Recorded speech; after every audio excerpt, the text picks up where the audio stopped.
Assalamualaikum warahmatullahi wabarakatuh. Marilah anak-anakku, kita mulai lagi. Setelah kemarin hari Minggu kalian istirahat ya, bisa istirahat di rumah ya. Sekarang kita lanjutkan mata pelajaran Pendidikan Pancasila dan Kewarganegaraan kelas 8 semester 1 tahun pelajaran 2020-2021. Sebelum materi kita sampaikan ya, kita membahas lanjutan daripada bab 2. Marilah anak-anak kita berdoa terlebih dahulu ya. Doa sebelum pelajaran. Bismillahirrohmanirrohim. Raditu billahi robba wabil islami dina wabil muhammadin nabiyya wa rasulah. Rabbi zidni ilma warzuqni fahma waj'alni minas sholihin. Amin. Mudah-mudahan pada pertemuan kali ini kita bisa menerima atau bisa cepat mengerti dan lancar, dan kita dapat melaksanakan dalam kehidupan sehari-hari. Apa saja nilai-nilai yang bisa kita lakukan sesuai dengan pokok bahasan menumbuhkan kesadaran terhadap Undang-Undang Dasar Negara Republik Indonesia. Seluruh rakyat menggunakan hak pilihnya sesuai ketentuan Undang-Undang Dasar. Bagaimana makna, fungsi, dan kedudukan Undang-Undang Dasar Negara Republik Indonesia tahun 1945 serta peraturan perundang-undangan lain dalam sistem hukum nasional. Pada pertemuan kali ini ya, jangan lupa kamu menyiapkan alat-alat tulisnya, karena apa yang saya tayangkan yang dalam PowerPoint ini sudah merupakan rangkuman. Anak-anakku sekalian, oke ya, sudah disiapkan. Sekarang kita lanjutkan apa saja yang perlu kita bahas, karena dalam bab 2 ini ada 4 kali pertemuan ya. Yang kemarin ada tugas, jangan lupa tugasnya kemarin contoh-contoh di bidang apa? Ekonomi. Jadi bahasannya batang tubuh ya, Undang-Undang Dasar yang kaitannya dengan kehidupan ekonomi, pertahanan, keamanan. Jadi apa yang disampaikan atau termuat di dalam Undang-Undang Dasar tersebut. Tidak lupa pada kesempatan kali ini, sebelum kita melanjutkan, kita perlu tahu dulu tujuan pembelajarannya. Tujuan pembelajarannya yaitu merasionalkan makna, jadi mewujudkan tingkah laku atau apa saja yang kita lakukan atau kita amalkan sesuai dengan kedudukan dan fungsi Undang-Undang Dasar Negara Republik Indonesia tahun 1945 serta peraturan hukum lainnya dalam sistem hukum nasional. Yang kedua, melaksanakan makna ya, ini nanti yang pertama merasionalkan, yang kedua melaksanakan makna, kedudukan, dan fungsi Undang-Undang Dasar Negara Republik Indonesia tahun 1945.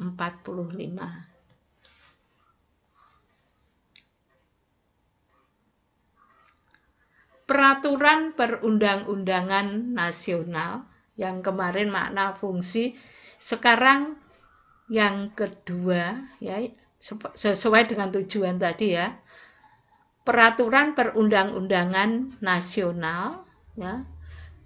2, kedudukan peraturan perundang-undangan lain di bawah Undang-Undang Dasar Negara Republik Indonesia tahun 1945. Yang ketiga, arti penting peraturan perundang-undangan lain di bawah Undang-Undang Dasar Negara Republik Indonesia tahun 1945.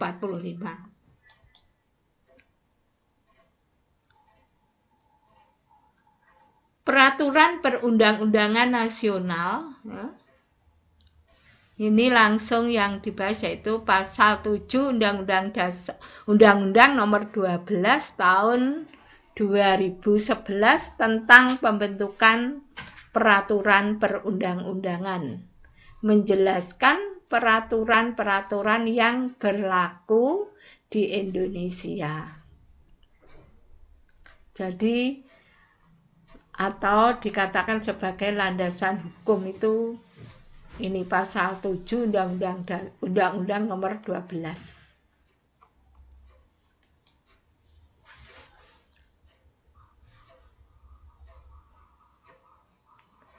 Kedudukan peraturan perundang-undangan lain di bawah Undang-Undang Dasar Negara Republik Indonesia tahun 1945. Berdasarkan hierarki atau urutan ya, hierarki piramida peraturan perundang-undangan nasional, Undang-Undang Dasar Negara Republik Indonesia tahun 1945 merupakan aturan hukum tertinggi. Apa konsekuensinya? Konsekuensinya semua peraturan perundang-undangan yang dibuat di Indonesia tidak boleh bertentangan dengan Undang-Undang Dasar, yaitu Undang-Undang Dasar Negara Republik Indonesia tahun 1945. Konsekuensinya ini. Nanti kalau mengenai peraturan perundang-undangan nanti ada lagi babnya ya. Insya Allah bab yang ketiga ya. Ini kita melanjutkan pertemuan yang kemarin.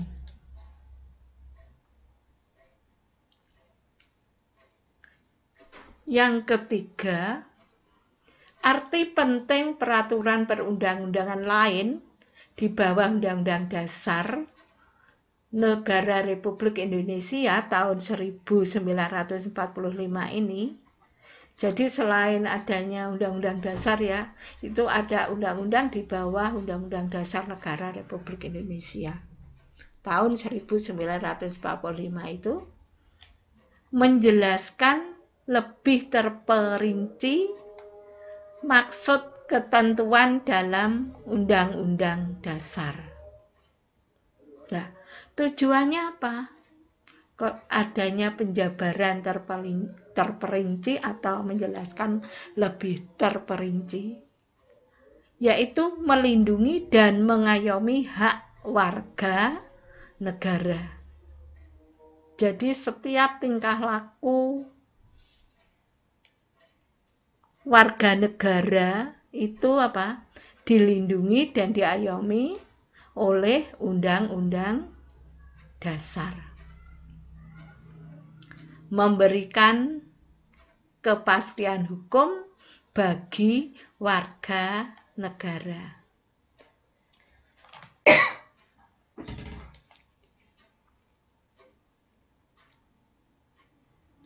Terus sekarang bentuk sikap positif terhadap Undang-Undang Dasar Negara Republik Indonesia.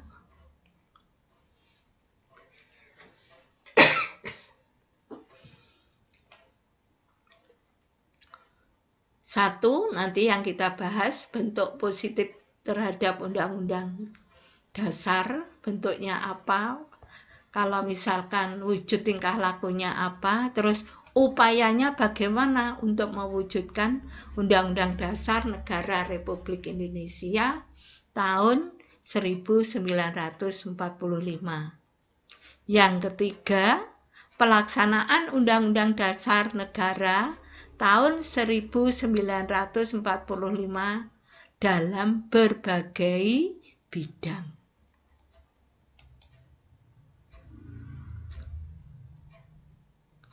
Ini bentuk sikap positif itu ya, bisa diawali dari keluarga.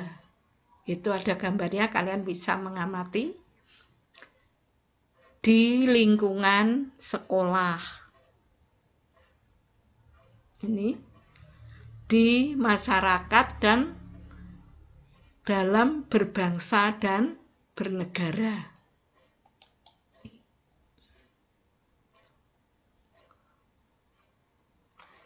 Terus yang kedua, upayanya bagaimana? Upaya mewujudkannya, bersikap terbuka, ya, bersikap terbuka, transparan, tidak ada yang ditutup-tutupi, mampu mengatasi masalah, menyadari adanya perbedaan, memiliki harapan yang realistis, mau menerima dan memberi umpan balik. Terus yang terakhir yaitu menghargai karya bangsa sendiri. Contohnya apa kalau menghargai karya bangsa sendiri? Senang, cinta pada tanah air, senang memakai pakaian batik karena merupakan produk dari bangsa sendiri. Yang ketiga, pelaksanaannya. Pelaksanaan Undang-Undang Dasar Negara Republik Indonesia tahun 1945 dalam berbagai bidang. Bidang politik, ekonomi, sosial, budaya, pertahanan dan keamanan, dan hukum. Ini tugas kalian nanti, misalnya dari bidang politik, contohnya itu apa saja. Terus kalau di Undang-Undang Dasar dimuat pada bab berapa, pasal berapa, ayat berapa. Jadi kalau politik 2 saja ya, masing-masing 2 saja. Berarti ini nanti ada 12 pelaksanaan ini nanti. Contoh pelaksanaan Undang-Undang Dasar ini nanti.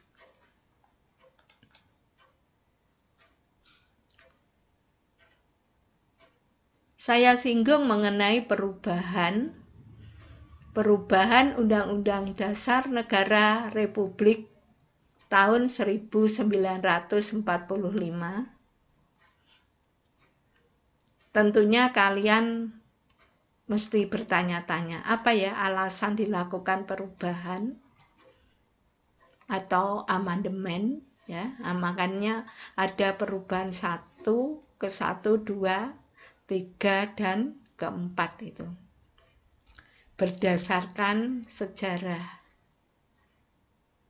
berdasarkan substansi dan isinya. Mungkin isinya sudah nggak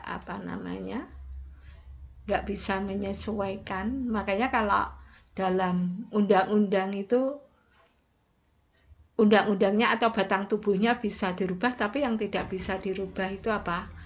Pembukaannya. Dilihat dari segi sosiologis. Nah, perubahan Undang-Undang Dasar itu, Undang-Undang Dasar Negara Republik Indonesia tahun 1945 dilakukan atas dasar kesepakatan antar fraksi MPR.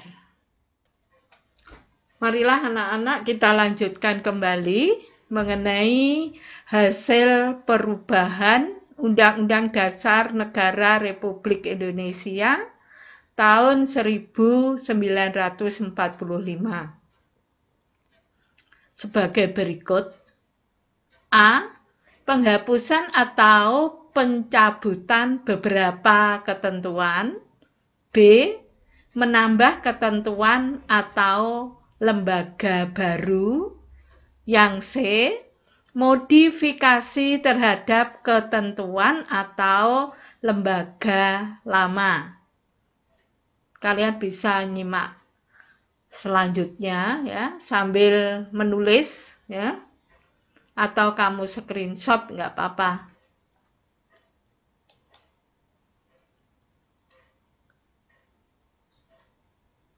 Penghapusan atau pencabutan beberapa ketentuan ya di sini. Kekuasaan MPR sebagai lembaga tertinggi negara dengan kewenangan meminta pertanggungjawaban Presiden dan penyusunan GBHN.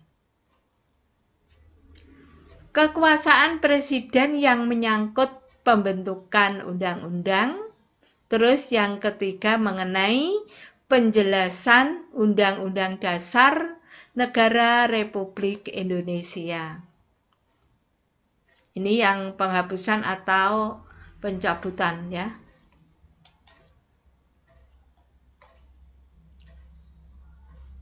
Sekarang yang ditambahkan yaitu menambah ketentuan atau ada lembaga baru ya, yang sebelum di amandemen itu nggak ada, sekarang muncul ini, ditambahkan.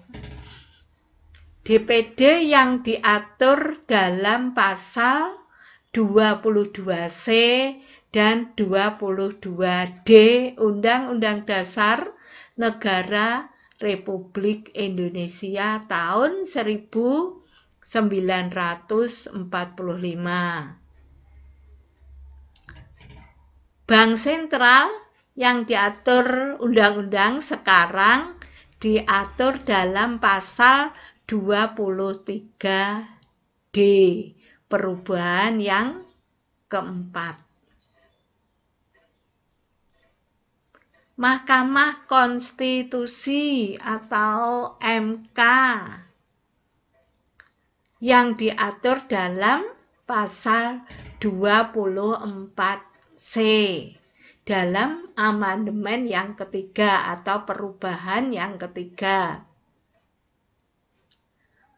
Pemilu yang diatur dalam undang-undang sekarang diatur dalam bab 7B pasal 22E.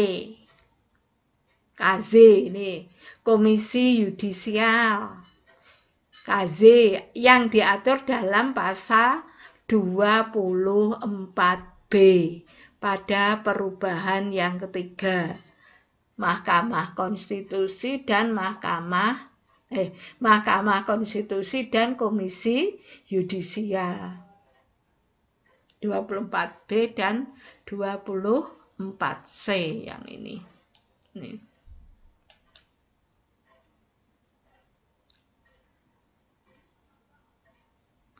Modifikasi terhadap ketentuan atau lembaga lama. Jadi yang lama juga ada, ini ditambahi ya. 1.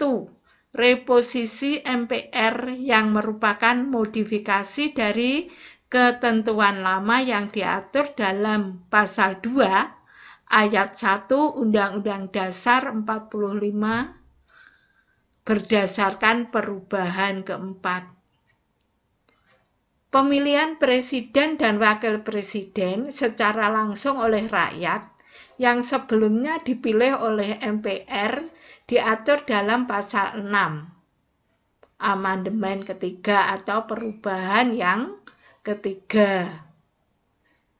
Terus ketentuan tentang HAM sebagai modifikasi dan ketentuan HAM hak asasi manusia yang lama diatur dalam pasal 28A sampai dengan 28J. Perubahan kedua. Maksudnya amandemen yang kedua.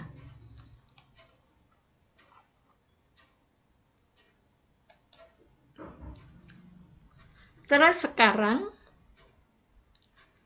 sesuai dengan tujuan pembelajaran tadi, cara melaksanakan dan mempertahankan Undang-Undang Dasar Negara Republik Indonesia tahun 1945. Maksudnya nasional itu ini nggak usah aja nih, keliru. 1. Aplikasi di lingkungan tempat tinggal atau dalam keluarga. Berbuat dan berkata jujur. Saling menyayangi, kurang ini ya. Saling menyayangi antar anggota keluarga. Mematuhi segala aturan dalam keluarga. Sebentar. Dalam keluarga ini tadi ya. Menjalin kerukunan antara seluruh anggota keluarga. Ya. Menjalin kerukunan antar seluruh bapak, ibu, adik, kakak, ya, tuh. Terus sekarang yang aplikasi di lingkungan sekolah. A. Belajar dengan sungguh-sungguh untuk mewujudkan tujuan negara, mencerdaskan kehidupan bangsa. Melakukan upacara bendera dengan tertib dan hikmat untuk meningkatkan kecintaan kepada nusa dan bangsa. Meningkatkan nasionalisme. Bersikap jujur dan sopan kepada Bapak Ibu guru dan seluruh warga sekolah sebagai upaya menciptakan kedamaian. Memperingati hari ulang tahun kemerdekaan RI di sekolah dengan berbagai lomba. Perwujudan isi pembukaan Undang-Undang Dasar Negara Republik Indonesia tahun 1945 di lingkungan masyarakat antara lain memberikan bantuan kepada fakir miskin untuk mewujudkan tujuan negara, memajukan kesejahteraan umum. B. Memberikan keterampilan bagi orang miskin sebagai upaya untuk meningkatkan kesejahteraan. C. Memberikan kesempatan untuk memperoleh pendidikan bagi keluarga miskin sebagai perwujudan untuk mencerdaskan kehidupan bangsa atau keluarga prasejahtera ya. Bergaul dengan teman tanpa membeda-bedakan. Untuk mewujudkan tujuan negara, melindungi segenap bangsa dan seluruh tumpah darah. E. Bermusyawarah dengan teman untuk memutuskan masalah bersama. Menghargai pendapat teman sebagai perwujudan keadilan dalam berpendapat dan mengemukakan pendapat. Sekarang aplikasi atau pengeterapan di lingkungan bernegara dan berbangsa. Contohnya, ikut serta dalam pemilihan umum. Nanti kalau kalian sudah berusia 17 tahun, mesti diikutkan dalam pemilihan umum. 2. Saling menghormati dan menghargai keberagaman. Karena di Indonesia itu bermacam-macam ya. Keberagaman, majemuk, keadaan istilahnya ya Bu Mede, orang-orangnya juga majemuk, letak kepulauannya juga majemuk juga. Menghargai pendapat orang lain 4. Jujur dan berintegritas dalam melaksanakan tanggung jawab masing-masing. Siap menerima kesalahan atau kekalahan secara dewasa. 6. Mengutamakan musyawarah mufakat. Taat membayar pajak dan mendahulukan kepentingan negara daripada kepentingan pribadi dan golongan. Begitulah anak-anak untuk pertemuan kali ini ya. Mudah-mudahan apa yang saya sampaikan kalian bisa mengerti, bisa merangkum atau mencatat dalam buku catatan. Jadi PPKN nanti bukunya sendiri, tidak dicampur, atau yang kemarin ada temanmu mengumpulkan pakai lembaran folio ya. Tidak begitu, tapi di buku catatan. Jadi nanti kalian ya juga harus mengumpulkan sebanyak 13 mapel itu ke sekolah. Sebelum mid semester dilaksanakan. Demikianlah anak-anak pada pertemuan kali ini. Marilah kita akhiri dengan bacaan Alhamdulillahirabbil alamin. Semoga COVID cepat berlalu. Salam sehat, tetap di rumah. Mematuhi protokol kesehatan ya anak-anak ya. Mudah-mudahan apa yang kita dapat hari ini bisa bermanfaat dan barokah. Wassalamualaikum warahmatullahi wabarakatuh.